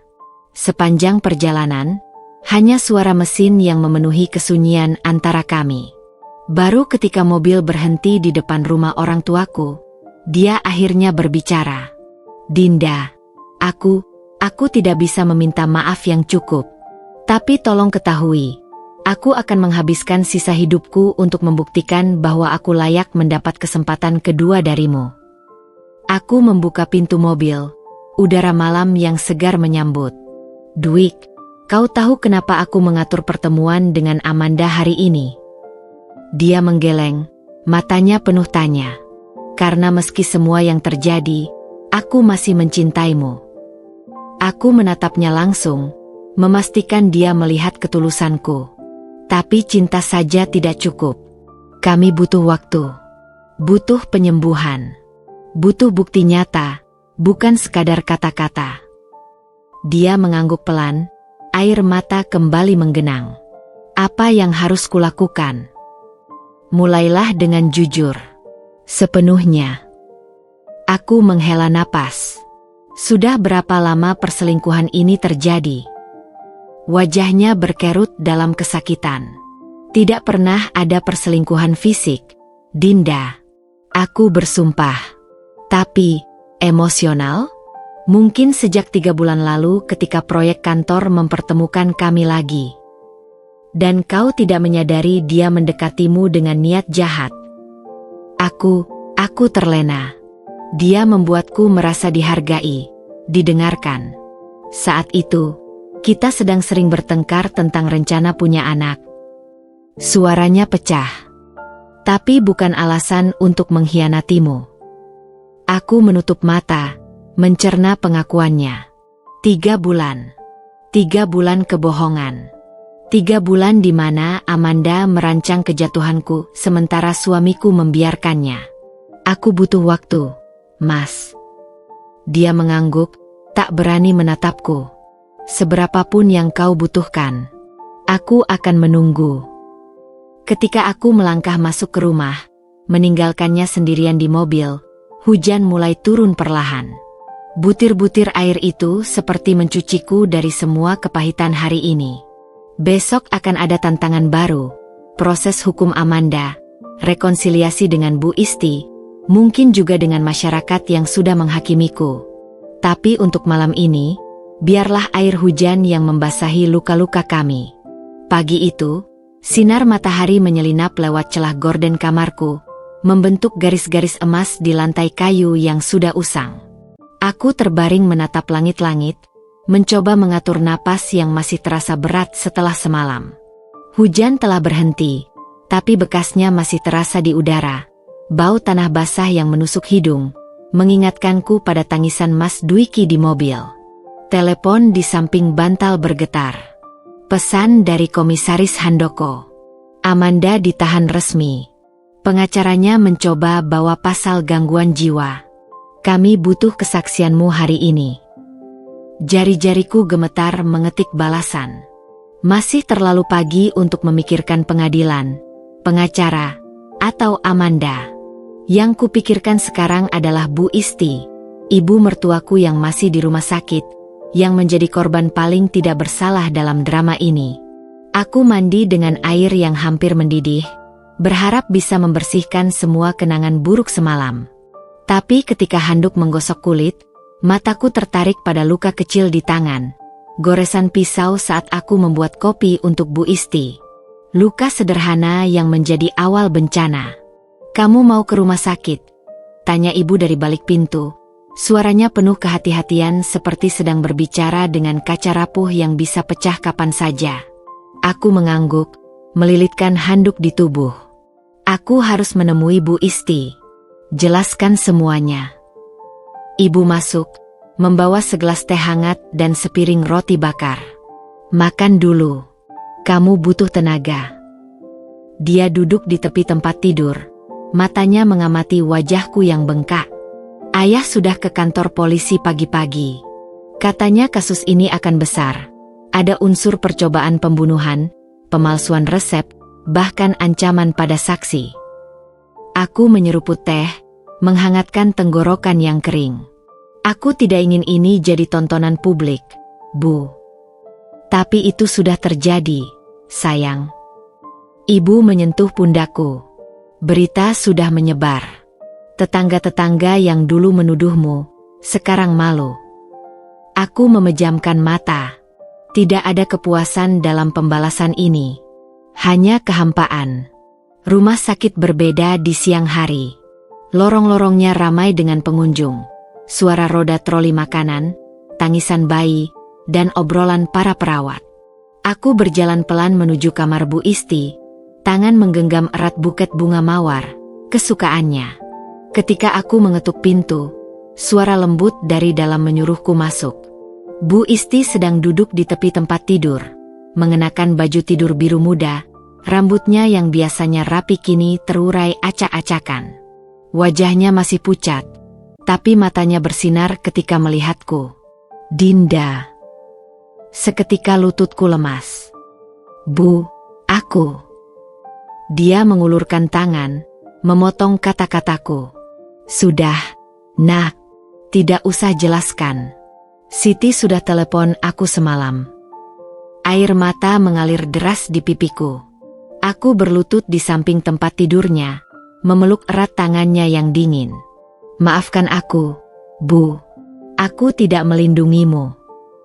Bodoh kamu, bisiknya sambil membelai rambutku. Kamu korban juga. Kita semua dikhianati Amanda. Dia menyuruhku duduk di sampingnya, lalu menceritakan bagaimana Amanda sering, kebetulan, mengunjunginya di rumah sakit, selalu membawa makanan dan cerita-cerita buruk tentangku. Dia bilang kamu sering pergi malam-malam tanpa pamit. Bilang kamu punya hubungan dengan rekan kerjamu. Ujar Bu Isti, matanya berkaca-kaca. Aku seharusnya tidak percaya. Tapi dia sangat meyakinkan. Aku menggigit bibir. Di mana Dwiki selama ini? Kenapa dia tidak melindungi kita dari Amanda? Bu Isti menghela napas panjang. Anakku itu keras kepala tapi lemah hati. Amanda memanfaatkan itu, merayu dengan pujian, membuatnya merasa seperti pahlawan yang disia-siakan istrinya. Pintu kamar terbuka perlahan. Kami berdua menoleh, Mas Dwiki berdiri di ambang pintu, membawa makanan dalam rantang. Wajahnya terkejut melihatku di sana. Aku tidak tahu Dinda di sini, gumannya, seperti anak kecil ketakutan. Bu Isti dengan tegas menyuruhnya masuk. Sudah, Dwiki. Jangan berdiri di situ seperti pencuri. Ini istrimu. Dia melangkah pelan, meletakkan rantang di meja samping tempat tidur. Matanya tidak berani menatapku langsung. Bu, bagaimana kondisi hari ini? Tanyanya, berusaha fokus pada ibunya. Bu Isti tidak menjawab. Sebaliknya, dia mengambil tangan kami berdua dan menyatukannya. Aku hanya punya satu permintaan sebelum pulang dari rumah sakit. Lihat kalian berdamai. Tangan Dwiki hangat dan gemetar di genggamanku. Aku bisa merasakan setiap detak jantungnya melalui sentuhan itu. Ibu. Protesku lemah. Tidak, Dinda, potong Bu Isti tegas. Aku tidak minta kalian langsung baikan. Tapi mulailah bicara. Sungguh-sungguh bicara. Dia dengan sengaja berdiri dan mengumumkan akan jalan-jalan sebentar, meninggalkan kami berdua sendirian dengan segudang kebisuan yang menyesak. Dwiki adalah yang pertama memecah kesunyian. Aku tidak tahu harus mulai dari mana. Mulailah dari kebenaran, jawabku, memandang lurus ke matanya yang penuh penyesalan. Semua kebenaran, tidak peduli seberapa menyakitkan. Dia menarik napas dalam, lalu duduk di kursi di hadapanku. Amanda dan aku tidak pernah sampai ke ranjang, Dinda. Tapi secara emosional, aku berselingkuh. Aku membiarkan dia meracuni pikiranku tentangmu. Setiap kata seperti pisau, tapi aku perlu mendengarnya. Apa yang dia katakan tentangku? Dia bilang kamu berselingkuh dengan rekan kerjamu. Bilang kamu sengaja menunda punya anak karena tidak mencintaiku lagi. Suaranya pecah. Dan aku bodohnya percaya. Aku menutup mata, mencerna pengakuannya. Betapa mudahnya bangunan rumah tangga kami dirobohkan oleh bisikan wanita licik. Kenapa, Mas? Suaraku bergetar. Setahun pernikahan, 5 tahun pacaran. Apa begitu mudah kau meragukanku? Dia meremas-remas tangannya sendiri sampai buku-buku jarinya memutih. Aku merasa tidak cukup baik untukmu akhir-akhir ini. Proyek kantor gagal, tagihan menumpuk, lalu kita sering bertengkar tentang anak. Aku tidak butuh suami sempurna, Mas. Aku butuh suami yang percaya padaku di saat paling buruk sekalipun. Suaraku meninggi tanpa kusadari. Dia menunduk, bahunya gemetar. Aku tahu. Dan aku akan menghabiskan sisa hidupku untuk menebus kesalahan ini. Kami terdiam lama. Suara monitor detak jantung dari kamar sebelah menjadi pengisi kesunyian yang aneh. Aku tidak bisa berjanji akan memaafkanmu sepenuhnya. Akhirnya kuucapkan pelan. Tapi aku bersedia mencoba, perlahan. Dia mengangkat wajah, matanya penuh harap yang rapuh. Itu lebih dari yang kuharapkan. Bu Isti kembali tepat pada waktunya. Wajahnya cerah melihat tangan kami yang masih terhubung. Sudah selesai bicara. Baru permulaan, Bu, jawabku jujur. Tapi mungkin, hanya mungkin, ini awal yang baik. Pintu kantor polisi itu terasa berat ketika kudorong. Seperti gerbang menuju dunia baru yang tak ingin kumasuki. Bau kertas, kopi kental, dan disinfektan memenuhi ruang tunggu yang penuh dengan wajah-wajah lelah. Komisaris Handoko sudah menungguku di meja kerjanya. tumpukan dokumen dan foto-foto bukti tersebar di depannya. "Dinda, duduklah." Dia menyambutku dengan anggukan singkat. Wajahnya serius tapi tidak tanpa simpati. "Kami sudah mengumpulkan lebih banyak bukti terhadap Amanda." Aku melipat tangan di atas meja, berusaha menahan gemetar yang tak bisa kukendalikan sejak pagi. "Apa saja yang ditemukan?" Dia menggeser beberapa foto ke arahku. Gambar kamar Amanda di rumah kami yang penuh dengan catatan tentang kebiasaanku, jadwalku, bahkan foto-foto intim keluargaku yang dicetak dan diberi tanda merah. "Kami juga menemukan ini," komisaris melanjutkan, mengeluarkan sebuah diari kecil dari map berlabel barang bukti. Halaman demi halaman dipenuhi tulisan Amanda yang rapi tapi isinya mengerikan. "Hari ini lagi-lagi Dwiki bercerita tentang Dinda. Aku harus mempercepat rencanaku. Dia tidak layak mendapatkannya." Bu Isti mulai curiga. Aku perlu sesuatu yang dramatis, sesuatu yang akan membuat Dinda terlihat seperti monster. Aku menutup buku itu dengan cepat, tak tahan membaca lebih jauh. Dia benar-benar merencanakan semuanya. Komisaris menghela napas. Yang lebih mengkhawatirkan, kami menemukan komunikasinya dengan seseorang bernama Rudy, preman bayaran yang biasa dia gunakan untuk mengintimidasi. Dia menunjukkan transkrip percakapan yang membuat darahku membeku. "Amanda, besok Dinda akan ke apotek. Pastikan dia tidak sampai bertemu Dokter Arif.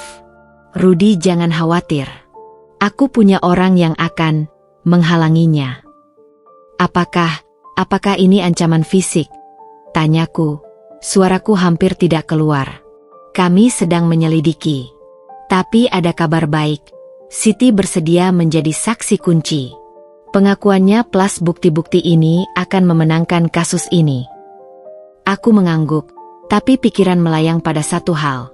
Amanda mungkin ditahan, tapi jaringan jahatnya masih ada di luar sana. Ketika aku keluar dari kantor polisi, langit mendung menggelap seperti mencerminkan kegelisahanku. Aku berjalan cepat menuju parkiran, tangan erat menggenggam tas berisi dokumen yang diberikan komisaris. Tiba-tiba, teleponku berdering. Nomor tak dikenal. "Halo." Suara laki-laki kasar menyambar telingaku. "Dengar baik-baik, Nona. Urusannya sudah selesai. Amanda ditahan. Kamu menang. Jangan lanjutkan kasus ini kalau tidak ingin keluarga celaka." Nafasku tercekat. "Siapa ini?" "Rudy." Tertawa sinis di seberang sana. "Kami tahu di mana ibumu belanja, di mana ayahmu bekerja. Bahkan rumah sakit tempat Bu Isti dirawat." Telepon tiba-tiba terputus. Kaki-kakiku lemas, bersandar pada tembok terdekat untuk menahan tubuh yang hampir kolaps. Mereka mengawasiku. Mereka tahu segalanya. Dan ancaman itu nyata. Tangan-tanganku gemetar begitu parah hingga dokumen-dokumen yang kubawa dari kantor polisi berserakan di lantai rumah orang tuaku. Suara telepon ancaman tadi masih bergema di telingaku, membuat setiap bayangan di sudut ruangan seakan menyimpan bahaya. "Ibu, Ayah, kita harus bicara." Suaraku bergetar memanggil mereka ke ruang keluarga. Wajah ayah langsung berkerut melihat kepanikanku. "Apa yang terjadi, Nak?" Dengan suara terputus-putus, ku ceritakan ancaman telepon tadi. Ibu langsung memelukku erat, sementara ayah mengeluarkan teleponnya dengan wajah seperti baja. "Ini sudah melampaui batas," geramnya sambil menghubungi Komisaris Handoko. Sementara ayah berbicara dengan polisi, mataku tertarik pada berita di televisi yang sengaja dibisukan. Gambar Amanda di bawah judul, "Wanita pembunuh berencana ditahan." Tanpa pikir panjang, kuambil remote dan menaikkan volumenya. Amanda Putri, tersangka kasus percobaan pembunuhan terhadap ibu mertua, hari ini dikenai pasal tambahan setelah ditemukannya bukti konspirasi dengan jaringan preman bayaran. Polisi juga menyita sejumlah dokumen yang diduga berisi rencana penguasaan aset keluarga korban. Reporter itu kemudian menyebutkan sesuatu yang membuat darahku berhenti mengalir. Informasi terbaru menyebutkan Amanda ternyata memiliki catatan kriminal serupa di kota sebelumnya, di mana dia diduga melakukan modus serupa terhadap keluarga pengusaha muda sebelum akhirnya kabur dengan sejumlah uang. Tuhan. Ibu berbisik, tangannya menutup mulut. Aku segera membuka laptop dan dengan gemetar mengetik nama Amanda kasus, nama kota asalnya. Hasil pencarian membuat bulu kuduku berdiri. Artikel dari 2 tahun lalu tentang seorang wanita cantik yang menjebak pengusaha kaya hingga hampir bunuh diri. Dengan foto samar yang tak bisa disangkal lagi adalah Amanda. Selama ini, bisikku, dia penjahat kawakan. Telepon ayah berbunyi. Komisaris Handoko mengabarkan bahwa mereka sudah melacak panggilan ancaman tadi dan sedang mengamankan lokasi. Tapi untuk sementara, lebih baik kalian mengungsi ke tempat aman, sarannya.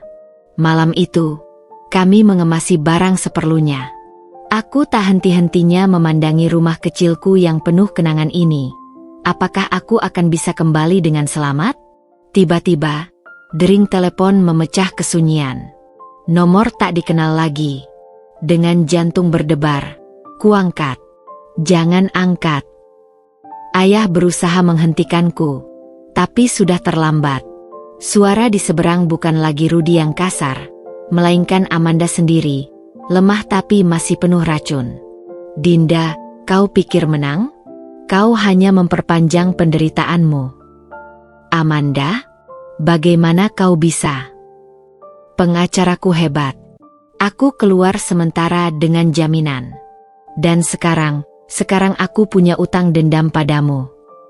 Garis itu tiba-tiba terputus. Aku berdiri membeku, menyadari satu hal mengerikan. Permaisuri sandiwara itu belum selesai dengan kami. Mobil sewa yang kami tumpangi melaju kencang menyusuri jalan tol yang sepi di tengah malam. Aku duduk di kursi belakang, memeluk erat tas berisi dokumen penting dan beberapa barang pribadi. Ibu di sampingku terus berdoa dengan rosario, sementara ayah di depan menyetir dengan wajah tegang, sesekali melirik ke spion untuk memastikan kami tidak diikuti. Hujan deras mulai turun, butir-butir air menghantam kaca depan seperti tembakan kecil, membuat pandangan semakin buram. Suara sirine ambulans di kejauhan membuatku bergidik. Entah mengapa, setiap kali mendengar suara itu, aku seperti kembali ke pagi ketika Bu Isti dilarikan ke rumah sakit. Teleponku bergetar. Pesan dari Mas Dwiki. Dinda, di mana kalian? Aku baru dapat kabar Amanda dibebaskan dengan jaminan. Aku khawatir. Jemariku menari di atas layar. Ragu harus menjawab apa. Sejak pertemuan di rumah sakit, kami memang mulai berkomunikasi lagi. Tapi kepercayaan masih rapuh seperti kaca tipis. Ayah melihat kebimbanganku melalui kaca spion. Dwiki yang menghubungi. Aku mengangguk pelan. Beritahu dia kita sedang menuju rumah Tante Lili di Bogor, kata ayah setelah berpikir sejenak. Tapi pastikan dia tidak memberitahu siapa-siapa, bahkan ibunya sendiri. Aku mengetik balasan singkat, tanpa banyak penjelasan. Tak lama, balasannya masuk. Aku mengerti. Aku akan ke kantor polisi besok pagi, memastikan kasus ini tidak dihentikan. Dinda, hati-hati. Ada sesuatu dalam nada pesannya yang membuat dadaku sesak. Kekhawatiran tulus yang dulu selalu ada sebelum segalanya berantakan. Rumah Tante Lili, sepupu jauh ibu, adalah villa kecil tersembunyi di antara perkebunan teh. Saat kami tiba, jam sudah menunjukkan pukul 2 dini hari. Tante Lili yang sudah menunggu langsung memeluk kami erat. Sudah aman di sini, bisiknya sambil memandu kami masuk. Tetangga terdekat berjarak setengah kilometer. Kamar yang disediakan untukku sederhana tapi nyaman. Tapi ketika aku berbaring, tidur tak kunjung datang. Pikiranku dipenuhi oleh bayangan Amanda yang bebas, Rudy dan ancamannya, serta suara Mas Dwiki yang penuh penyesalan. Pukul 4 pagi, teleponku berdering lagi, nomor tidak dikenal. Dengan jantung berdebar, kuangkat perlahan. Bu Dinda. Suara itu membuatku tercekat. Bukan Amanda, bukan Rudy, tapi Siti, pembantu kami. Suaranya berbisik ketakutan. Bu, saya harus bicara cepat. Amanda datang ke rumah tadi malam dengan polisi. Mereka menyita laptop dan beberapa dokumen Bapak. Apa? Dengan polisi? Iya, katanya atas nama penyelidikan. Tapi, Bu, saya lihat Amanda memberi sesuatu pada polisinya. Seperti suap. Kepalaku pusing. Ini lebih buruk dari yang kubayangkan. Amanda bahkan sudah menyusup ke aparat hukum. Siti, kau harus pergi dari sana sekarang. Mereka bisa. Terdengar suara bentakan di latar belakang, lalu jeritan Siti, dan telepon tiba-tiba terputus. Aku segera menelepon Komisaris Handoko, tapi yang mengangkat adalah asistennya. Komisaris sedang rapat tertutup dengan jaksa. Ada perkembangan baru dalam kasus ini.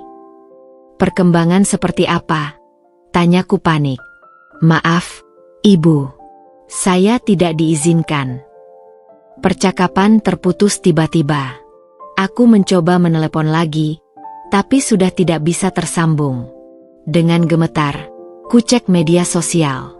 Tagar Amanda Putri sudah trending. Dengan berbagai portal berita melaporkan pembebasan wanita karir yang dituduh meracuni mertua karena kurang bukti. Foto-foto Amanda keluar dari pengadilan tersenyum manis, mengenakan kacamata hitam dan gaun putih, gambar sempurna korban yang difitnah. Dan yang paling menghancurkan, di salah satu foto, terlihat Mas Dwiki berdiri beberapa langkah di belakangnya, wajahnya tidak terbaca. Komentar netizen bertebaran. Katanya suaminya sudah memaafkan dan sadar istrinya yang jahat. Amanda tidak bersalah. Semua rekayasa istri yang cemburu buta. Teleponku jatuh ke tempat tidur. Air mata mengalir deras. Apakah mungkin, setelah segalanya, Dwiki kembali memilih Amanda? Pukul 5.37 pagi, fajar belum sepenuhnya menyingsing ketika aku terduduk lemas di lantai kamar mandi villa, memeluk lutut ke dada sambil menatap telepon yang terus berdering tanpa henti. Nama Mas Dwiki berkedip-kedip di layar, tapi aku tak kuasa mengangkatnya. Gambar dirinya berdiri di belakang Amanda seperti pisau yang terus memuntir di dalam dadaku. Air pancuran di atas kepala membasahi seluruh tubuhku. Pakaian tidur yang masih melekat basah kuyup, tapi aku tak peduli. Air dingin yang menggigilkan itu masih lebih hangat dibanding rasa beku yang menyelimuti hatiku. Dinda? Suara Tante Lili mengejutkanku saat dia membuka pintu kamar mandi. Apa yang terjadi? Dia berhenti mid-sentence begitu melihat kondisiku, lalu segera bergegas mengambil handuk besar dan menyelimutkanku. Lihat ini, bisikku serak, mengacungkan telepon yang menampilkan foto Dwiki dan Amanda. Tante Lili mengerutkan kening, lalu mengambil telepon dan memperbesar gambar. Tunggu. Kamu pikir dia memihak Amanda lagi? Lihat lebih dekat, Dinda. Dia menunjuk sesuatu di foto yang tak kulihat sebelumnya. Tangan Dwiki yang terkepal erat di sisi tubuhnya, urat di lengannya yang menegang, rahangnya yang mengeras meski tersenyum tipis. Dan yang paling penting, seorang polisi berseragam berdiri di antara mereka, jelas memisahkan. Ini foto yang diambil sepenggal, bisik Tante Lili. Jangan langsung percaya media. Teleponku berdering lagi, kali ini dari nomor tak dikenal. Dengan hati berdebar, kuangkat. Dinda, jangan bicara, dengarkan. Suara Dwiki yang terdesak, berbisik cepat. Aku dipaksa menemani Amanda ke pengadilan. Mereka mengancam akan menyakiti ibuku jika tidak menurut. Tapi aku rekam semuanya. Percakapan Amanda dengan polisi yang disuap, pengakuannya tentang meracuni ibu, semuanya. Apa? Bagaimana? Kantor polisi di Jalan Sudirman, besok pukul 10. Bawa bukti-bukti yang kamu punya. Aku sudah atur dengan Komisaris Handoko yang asli, yang kemarin bukan dia, tapi orang Amanda. Telepon terputus tiba-tiba. Aku menatap Tante Lily dengan mata berkaca-kaca, mencerna informasi baru ini. Kita harus ke Jakarta besok, kataku tegas. Pukul 8 pagi, kami sudah berkemas. Ayah bersikeras ikut, meski aku memohon agar dia dan ibu tetap di villa yang aman. Tidak mungkin aku membiarkan anakku menghadapi ini sendirian, sanggah ayah sambil memeriksa isi tasnya. Sebuah pistol kecil yang kusadari dia bawa dengan izin resmi. Perjalanan kembali ke Jakarta terasa seperti mimpi buruk. Setiap mobil yang mendekat membuat jantungku berdegup kencang. Setiap polisi di jalan tol kami curigai sebagai antek Amanda. Tapi yang paling mengerikan adalah ketika kami melewati rumah sakit tempat Bu Isti dirawat. Gerombolan wartawan berkerumun di depan, dan di antara mereka, aku melihat sosok Rudy dengan beberapa preman lainnya sedang mengawasi. "Berhenti," seruku pada ayah. Dengan hati-hati, ayah memarkir mobil di sisi jalan yang agak jauh.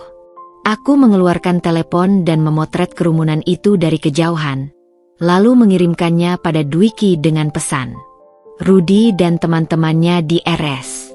Mereka mengawasi Bu Isti. Balasannya datang seketika. Ya, mereka ancam akan menyakiti ibu jika aku tidak patuh. Tapi besok Komisaris Handoko yang asli sudah siapkan pengawalan ketat. Percayalah padaku, Dinda. Aku menatap pesan itu lama, lalu menatap ayah. Kita harus menyelamatkan Bu Isti juga. Ayah mengangguk, wajahnya berkerut dalam konsentrasi. Kita butuh bantuan lebih banyak. Dia menelepon seseorang. Ternyata temannya di militer. Percakapan singkat itu membuatku sedikit lega. Ada rencana penyelamatan tersusun untuk besok. Malam hari, di sebuah losmen kecil di pinggiran Jakarta yang kami jadikan markas sementara, aku duduk di tepi tempat tidur sambil memeriksa semua bukti untuk kesekian kalinya. Tiba-tiba, teleponku berdering. Video call dari nomor tak dikenal. Dengan hati berdebar, kuangkat. Yang muncul adalah wajah Amanda, tapi berbeda. Tanpa makeup, mata bengkak, di sebuah ruangan yang remang-remang. Dinda, suaranya parau, sama sekali tidak seperti biasanya. Aku perlu bicara. Aku membeku. Apa yang kau inginkan? Wajahnya berkerut seperti sedang berperang dengan dirinya sendiri. Aku tahu besok rencanamu. Dengar, aku tidak menyangka segalanya akan menjadi seperti ini. Rudy dan teman-temannya, mereka gila. Aku takut. Jadi sekarang kau mau berkhianat pada mereka? Tanyaku dingin. Air mata mengalir di wajahnya. Mereka akan membunuhku setelah besok. Aku punya bukti lebih banyak. Tapi aku butuh perlindungan. Aku menatapnya lama, mempertimbangkan setiap kemungkinan.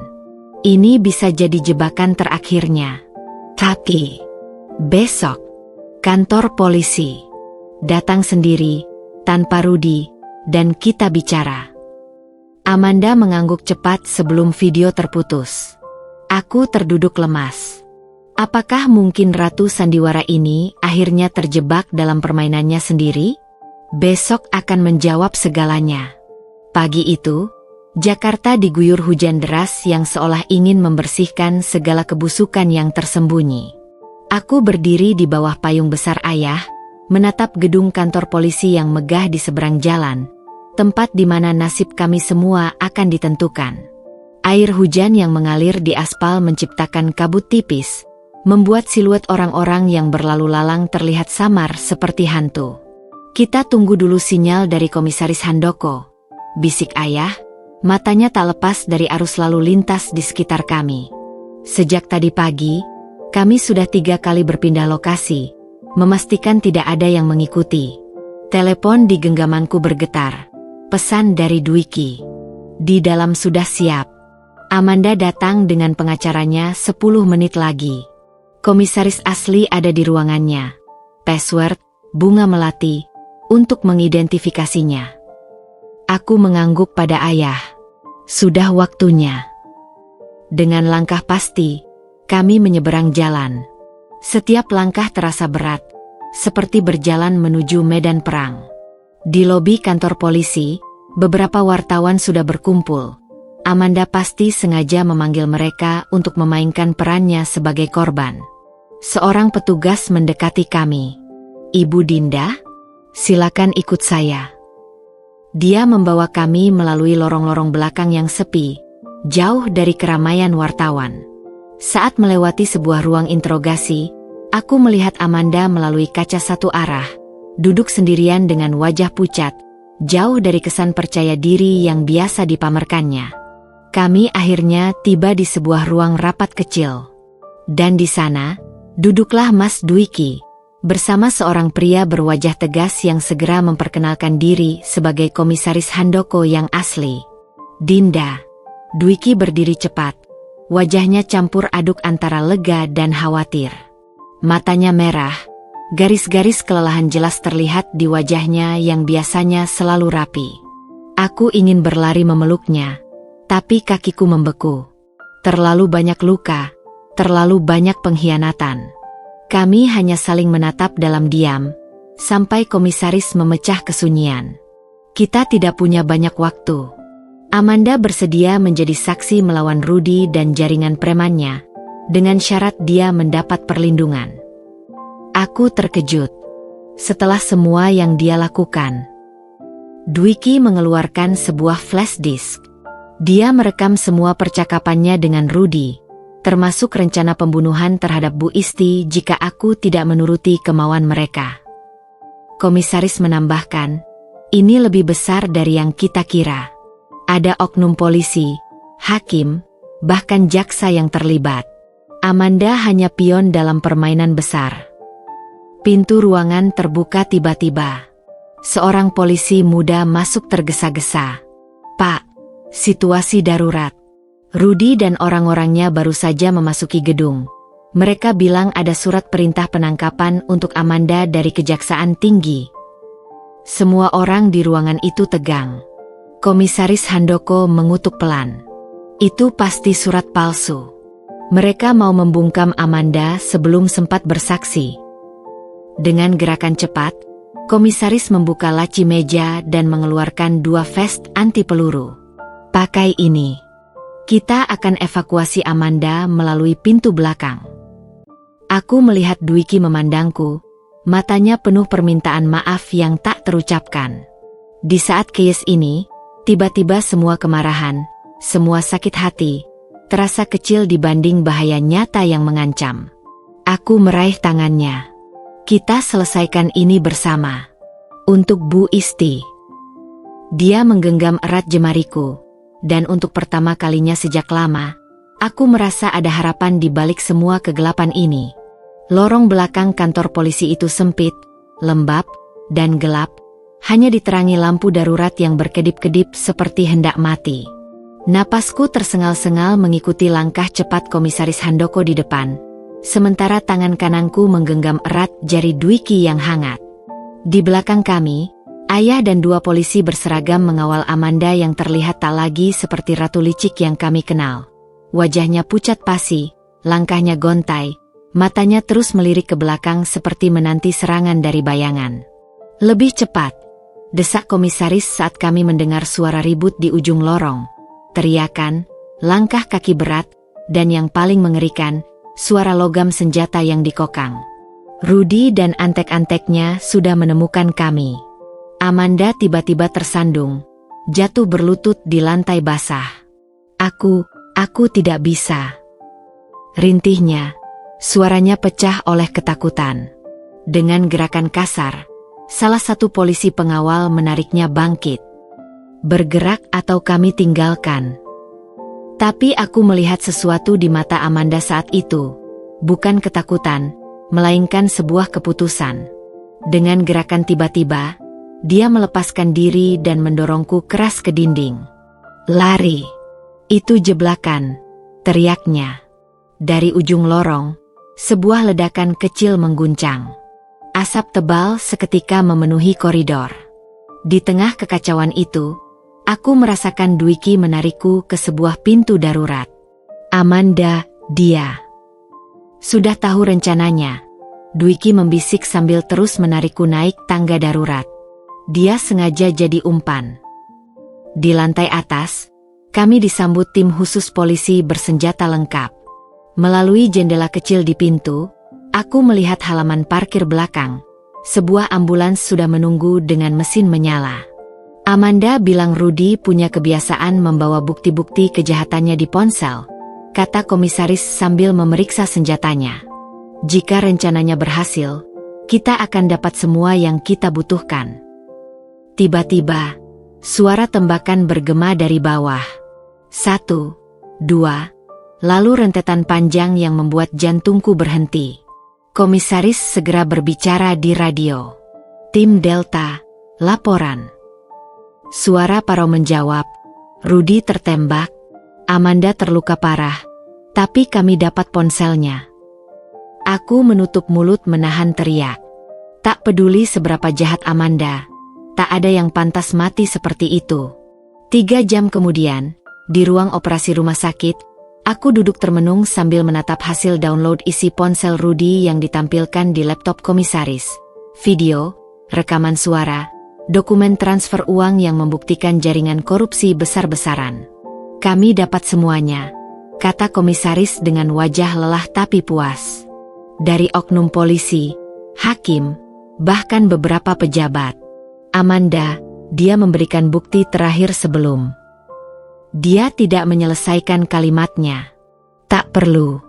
Dwiki duduk di sampingku, tangannya hangat menggenggam bahuku. Dia sempat bicara padaku sebelum semuanya terjadi, bisiknya. Dia minta maaf untuk semuanya.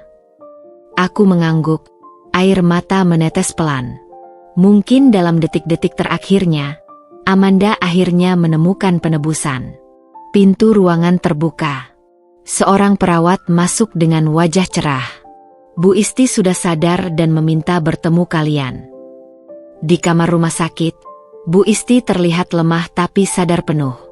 Matanya berbinar melihat kami masuk. Sudah selesai? Tanyanya lemah. Dwiki mengangguk. Duduk di sisi tempat tidur sambil memegangi tangan ibunya. Sudah, Bu. Mereka semua akan menghadapi pengadilan. Bu Isti memandangiku lama, lalu menarik tanganku. Dinda, maafkan anak saya. Dan maafkan saya yang tidak segera melihat kebenaran. Aku menunduk, mencium tangannya yang dingin. Tidak ada yang perlu dimaafkan, Bu. Kita semua dikelabui. Dari jendela, sinar matahari sore mulai menembus awan kelam yang menyelimuti Jakarta seharian ini. Seperti pertanda baru, awal yang lebih baik. Dwiki meraih tanganku, matanya berlinang. Aku tidak akan pernah melupakan pelajaran ini. Aku berjanji. Aku meletakkan jari di bibirnya, menyuruhnya diam. Kita punya seumur hidup untuk membuktikannya, bisikku. Dan untuk pertama kalinya sejak lama, aku benar-benar percaya itu mungkin.